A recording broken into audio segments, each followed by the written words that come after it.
ভাই? ভারতের? ভারতের? আচ্ছা ভাই। বাংলাদেশের মানুষ কেমন লাগে আপনার? হ্যাঁ, ভালো আছে। ভালো আছে? কেউ খারাপ ব্যবহার করে না তো? দেখেন আমি এখন পাথরের পাহাড়ে দাঁড়িয়ে আছি। এটা একদম পাহাড়ের মতো। আমরা বাংলাদেশিরা যদি আপনাদের এখানে যাই, আপনাদের কেমন লাগে? আমার তো ভালো লাগে, কিন্তু সব তো ভালো হিসেবে খায় না। সবাই ভালো চায়।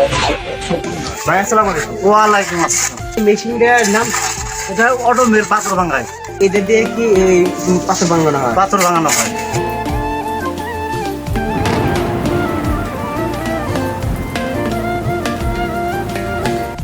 সোনাহাট স্থলবন্দর বাংলাদেশের রংপুর বিভাগের কুড়িগ্রাম জেলার ভ্রুঙ্গামারী উপজেলার বঙ্গ সোনাহাট ইউনিয়নের সোনাহাট সীমান্তে অবস্থিত।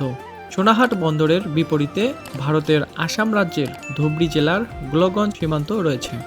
এই স্থলবন্দরটি 14.68 একর জায়গা জুড়ে বিস্তৃত। সোনাহাট স্থলবন্দরটি 2012 সালের 17 নভেম্বর উদ্বোধন হয়, তবে এটি আনুষ্ঠানিকভাবে উদ্বোধন হয় 2018 সালের জুন মাসে। তৎকালীন নৌ পরিবহন মন্ত্রী শাহজাহান খান এই স্থলবন্দরটি আনুষ্ঠানিকভাবে উদ্বোধন করেন। স্থলপথে আমদানি রপ্তানি কার্যক্রম সহজতর করার লক্ষ্যে 2012 সালের 25 অক্টোবর সোনাহাট শুল্ক স্টেশনকে স্থলবন্দর হিসেবে ঘোষণা করা হয়। 2018 সালের 9 জুন বন্দরের অপারেশনাল কার্যক্রম শুরু হয়। পরবর্তীতে 2018 সালের 1 জুলাই হতে সোনাহাট স্থলবন্দরের সামগ্রিক অপারেশনাল কার্যক্রম চালু হয়। রাজধানী ঢাকা হতে সোনারহাট স্থলবন্দরের দূরত্ব প্রায় 381 কিলোমিটার। নদীর তীরবর্তী হওয়ার কারণে ব্রিটিশ আমলে সোনারহাট স্থলবন্দরটি বিখ্যাত বাণিজ্যিক কেন্দ্র হিসেবে পরিচিত ছিল। সোনাহাট স্থলবন্দরটি ভারতের আসাম ও পশ্চিমবঙ্গের মধ্যবর্তী স্থানে অবস্থিত, যা ভারতের 7 বোন খ্যাত 7 সিস্টার অঙ্গরাজ্যের গেটওয়ে হিসেবে কাজ করছে। পূর্বে ভারতের সাথে পূর্ব পাকিস্তানের রেল যোগাযোগ ছিল, উভয় দেশের মধ্যে ছিল লোকজনের অবাধ যাতায়াত। কিন্তু ব্রিটিশ শাসন আমল থাকাকালীন 1947 সালে ভারত এবং পাকিস্তান ভাগাভাগির পর বন্ধ হয়ে যায় মানুষসহ রেল যোগাযোগ। বন্ধুরা, আজও সোনাহাট ব্রিটিশ আমলের সেই রেল স্টেশনটি অক্ষত অবস্থায় পড়ে আছে। বন্ধুরা, পরবর্তী ভিডিওতে ব্রিটিশ শাসন আমলের সোনাহাট রেল স্টেশনটি আপনাদের সামনে তুলে ধরার চেষ্টা করব। যেহেতু সোনাহাট স্থলবন্দর দিয়ে পূর্বে পূর্ব পাকিস্তান এবং ভারত উভয় দেশের মানুষের অবাধ যাতায়াত ছিল, আর সেই কারণেই দুই দেশের মানুষের ইচ্ছায় এবং ভৌগোলিক কারণে সোনাহাট স্থলবন্দরটি চালু করা হয়। বর্তমানে এই বন্দর দিয়ে ইমিগ্রেশন চালুর বিষয়টি প্রক্রিয়াধীন রয়েছে। তবে ইমিগ্রেশন চালু হলে এই বন্দরটি অর্থনৈতিকভাবে স্বয়ংসম্পূর্ণ হবে। বন্ধুরা, কুড়িগ্রাম জেলার বাসিন্দা হিসাবে আমি চাই যত দ্রুত সম্ভব এই ইমিগ্রেশন চালু করা হোক। কবে নাগাদ এই ইমিগ্রেশন চালু করলে ভালো হয় তা অবশ্যই কমেন্ট করতে ভুলবেন না। বর্তমানে এই সোনাহাট স্থলবন্দর দিয়ে ভারত থেকে বেশ কয়েকটি পণ্য আমদানি করার অনুমতি রয়েছে।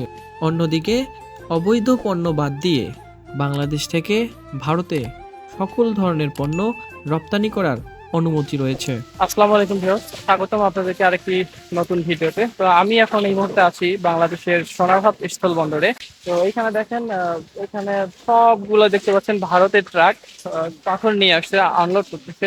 এই যে এই ভাই হচ্ছে ভারতের ড্রাইভার, একজন চাচা হচ্ছে। চাচা আসসালামু আলাইকুম। চাচা বাংলাদেশের না ভারতের? বাংলাদেশের। ও আচ্ছা, আপনি কাজ করেন না ঠিকাদার? ও, কাজ করেন লেবার হিসেবে? ও আচ্ছা আচ্ছা। তো দেখেন ভিউয়ার্স, এখানে অনেক লেবার আছে, অনেকেই আসলে কাজ করতেছে। আমি আরো সামনে গিয়ে আপনাদেরকে কথা বলে জানাবো। সবগুলো হচ্ছে ভারতের ট্রাক। তো আমি দেখি ভারতের কেউ আছে কিনা। তো ভিউয়ার্স, এই যে আমার সামনে এখন এক ইন্ডিয়ান ড্রাইভার ভাই আছে, আমি ওনার সাথে কথা বলবো। ভালো আছেন? আপনার বাসা ইন্ডিয়াতে? তো ভিউয়ার্স, এই দেখেন এই ভাইয়ের বাসা ইন্ডিয়াতে। তো আপনি ড্রাইভার, আপনি নিয়মিত আছেন? নিয়মিত আছি। ভাইয়ের নাম কি? দেখেন ভাইয়ের নাম মোহাম্মদ সিরাজুল হক। উনি নিয়মিত এই বর্ডারে পাথর নিয়ে আসেন। পাথর নিয়ে আসি, কয়লাও নিয়ে আসেন। ভারতের কোন দিক থেকে বাসা আপনার? ধুবড়িতে। তো আপনাদের এখানে বেশিরভাগ ড্রাইভার কি ধুবড়ির নাকি? কিন্তু এই পাথরগুলো ভারতের কোন জায়গা থেকে এখানে আসছে? ওয়েস্ট বেঙ্গল। ওয়েস্ট বেঙ্গল মানে পশ্চিমবঙ্গ। আচ্ছা আচ্ছা, বেশ, আপনার শুনতে বললেন এখানে যে পাথরগুলো আসে ভারত থেকে সবগুলোই হচ্ছে ভারতের পশ্চিমবঙ্গ থেকে আসে। তো আর পশ্চিমবঙ্গ হয়ে আর কোনো ডিপো আছে ভারতে যেখান থেকে আপনারা নিয়ে আসেন? স্টক করে এর মধ্যে স্টক করে ওখান থেকে পাঠায় যায়। আপনারা তাহলে ভারতের কোন জায়গা থেকে নিয়ে আসেন এখান থেকে? ও মানে এই স্থল বন্দরে আনলোড করে আবার আপনারা শুধু এইটুক লোড করে আবার এখানে আনলোড করে দেন। তো ভিউয়ার্স দেখেন এগুলা ভারতের বিভিন্ন জায়গা থেকে এই যে স্থল বন্দর আছে, স্থল বন্দরের ওই পারে ভারতের যে অংশটা আছে সেই স্থল বন্দরে এগুলা রাখা হয়। এনারা শুধু ওই পার থেকে এই পারে নিয়ে আসেন। তো ভাই আপনাদের মজুরি কত দেয় ওই পার থেকে এই পারে আসছে?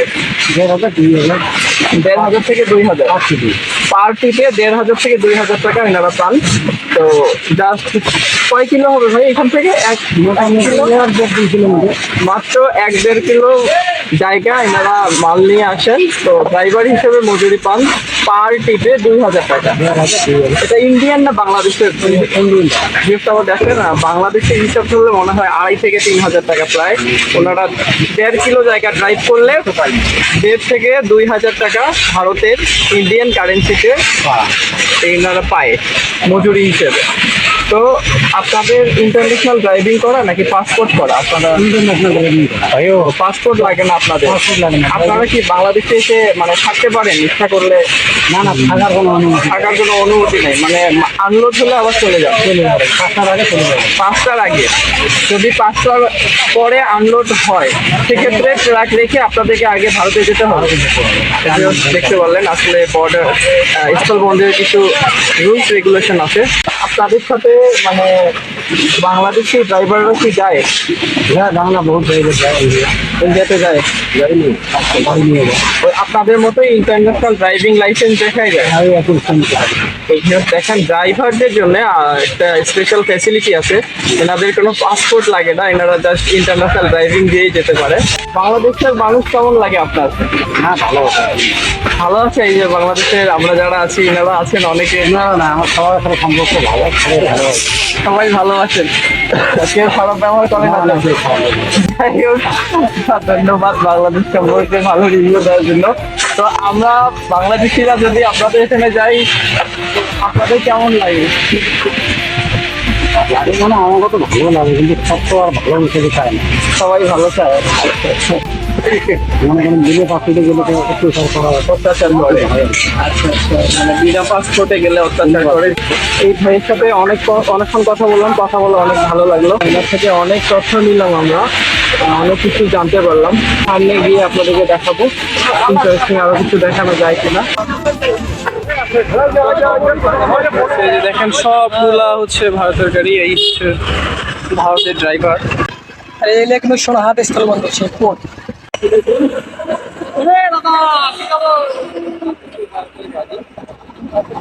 ভাই কি খবর? ভাই দেখেন সব ভারতের, এই যে ভারতের গাড়ি। আপনারা এখানে আসলে হাজার হাজার গাড়ি পাবেন, শুধু ভারতের গাড়ি এখানে। সেটা দেখেন ট্রাক স্কেল করা হচ্ছে। ট্রাকের কত টন মাল আছে সেটা আসলে এখানে বোঝা যায়।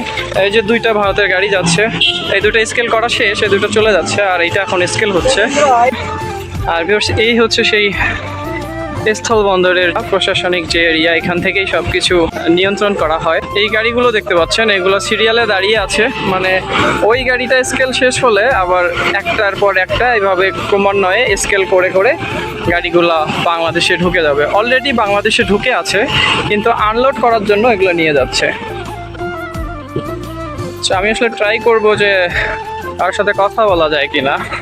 এখানে ভারতের এক ড্রাইভার ভাই। ভাই আসসালামু আলাইকুম ভাই, ভালো আছেন? হ্যাঁ, ভারতের নিয়মিত আসেন? আচ্ছা আচ্ছা, দেখেন ভারতের ভাই, কথা বলতেছি। ঠিক আছে ভাই।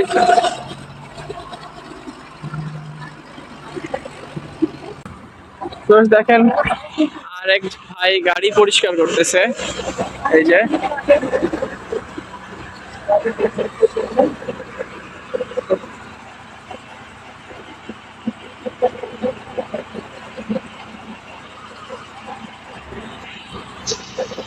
আসসালামু আলাইকুম ভাই। ভারতের ভারতের আচ্ছা ভাই, চলে যাচ্ছে। এই যে গাড়ি সব স্কেল হবে। তো আমি আপনাদেরকে এখন একটা পাহাড়ে নিয়ে যাব। এইটা কিন্তু অন্য কোনো পাহাড় নয়, এটা একটা পাথরের পাহাড়, কিন্তু বিশাল পাথরের পাহাড়। এই যে দেখেন আমি এখন পাথরের পাহাড়ে দাঁড়িয়ে আছি। পুরোটাই হচ্ছে পাথরের স্তূপ, পুরোটা এটা একদম পাহাড়ের মতো। এই যে দেখেন আমরা কত উপরে উঠে আছি, আরো একটু উপরে নিয়ে আপনাদেরকে দেখাবো। এখান থেকে প্রশাসনিক এরিয়ায়, সোনারঘাট স্থল বন্দরে প্রশাসনিক এরিয়া এবং যত ভারত বাংলাদেশের ট্রাক আছে এবং পাথরের লট আছে সবগুলো দেখা যায়। সেই দৃশ্য আপনাদেরকে আমি এখন দেখাবো।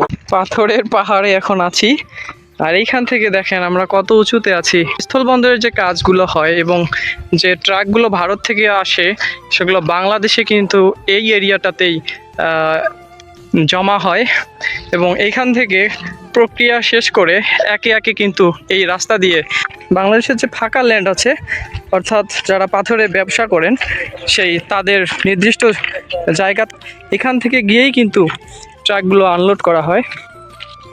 তো আমি আপনাদেরকে এখন যেখানে মালগুলো আনলোড করে, পাথর আনলোড করে, সেই জায়গাটায় নিয়ে যাব।